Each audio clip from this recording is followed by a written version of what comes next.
Oke. Di video sebelumnya kita udah coba tentang penerapan state management untuk pembuatan aplikasi to do. Nah, dengan di mana state-nya itu kita bikin state base-nya itu adalah struct sehingga kita perlu kelas turunannya untuk memisahkan, membedakan state lanjutannya. Nah, ini di beberapa kasus kita juga dapat menggunakannya itu dipersingkat kalau di state-nya ya. Kalau dari sisi implementasi builder-nya itu sebetulnya bisa agak panjang. Tapi di sininya bisa lebih ringkas. Jadi ada plus minusnya lah.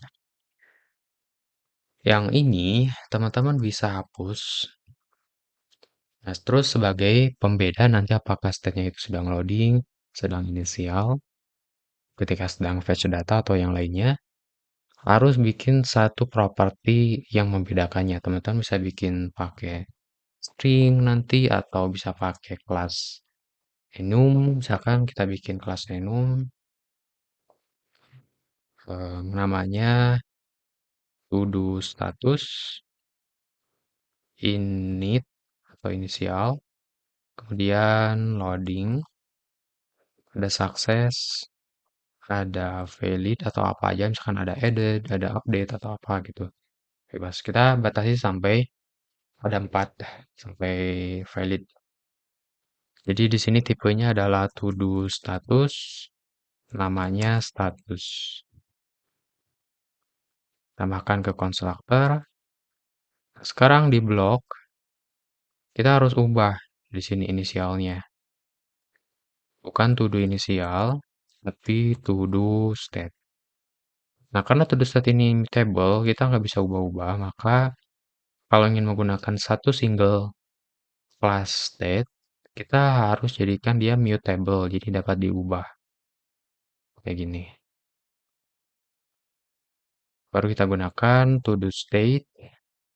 To do-nya atau listnya yaitu pertama kosong dulu, statusnya to do status init atau inisial. Kemudian untuk loadingnya, emit loadingnya itu to do state lagi. Untuk to do-nya kita bisa ambil dari state to do yang baru, sedangkan statusnya dirubah jadi to do status dot loading. Ini kita copy, paste di sini, ganti pakai to do remove. Di sini untuk loading, di sini untuk update, ini lagi to do update. Di sini loading, di sini state to do sebelumnya ditambahkan koma dengan new to do. Titik, titik, titik. Atau teman-teman bisa bungkus pakai variabel baru, misalkan to do added atau to do created atau apa gitu. Kalau ini mah langsung ke database-nya hardcode lah disebutnya.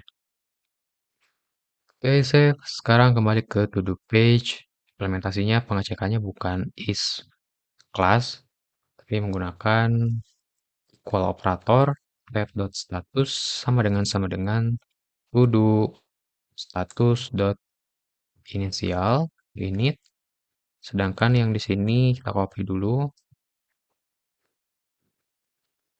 to do status loading dan sisanya misalkan kalau statusnya itu valid. Jadi kalau ada akses ke network ternyata gagal ngambilnya atau ada masalah internet atau yang lain, teman-teman bisa pakai to do status valid kayak gitu.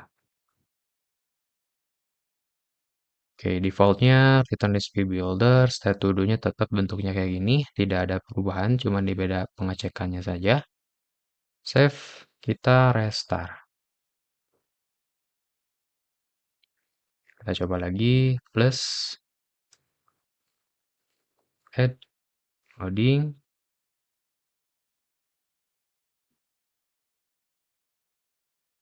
Sorry, di sini kita belum rubah di to do block untuk statusnya.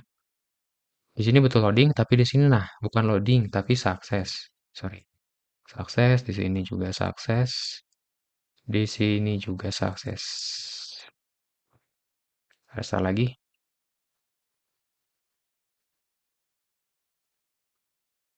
Tambah. Add.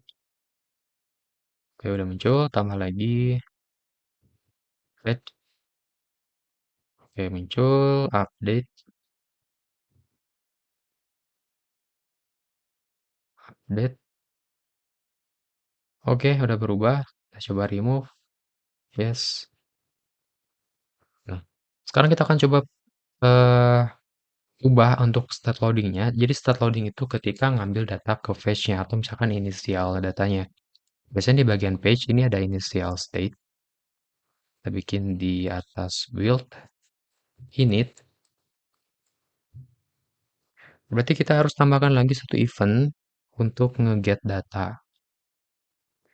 Atau misalkan fetch data gitu boleh. Inisial data boleh. On fetch data, untuk fetch to do misalkan ya. Jadi di sini dia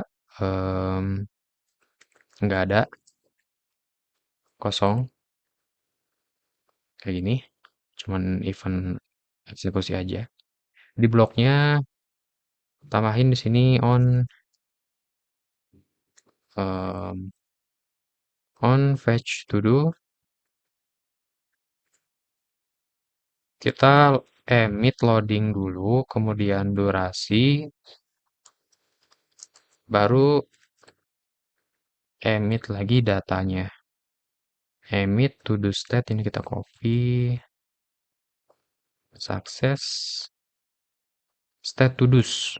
Kalau misalkan teman-teman mau tambahkan data juga boleh. Misalkan kita langsung bikin data inisial 1 misalkan. List, to do, title, sama description. Ini on fetch to do. Kemudian di page-nya context.read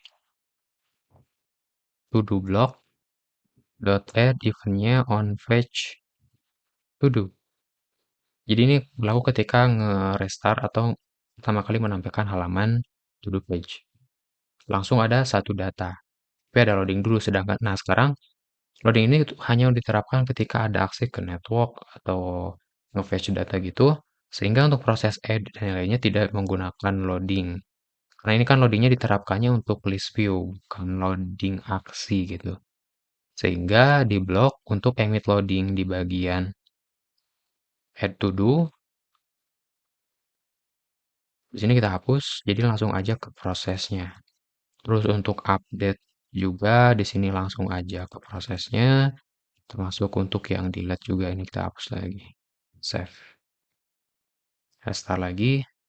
Karena kalau ada perubahan di blok, kalau di hot reload itu nggak nge-save, harus di restart dulu. Kita coba tambahin lagi, kalau sukses itu langsung aja nggak ada loading-loadingnya gitu.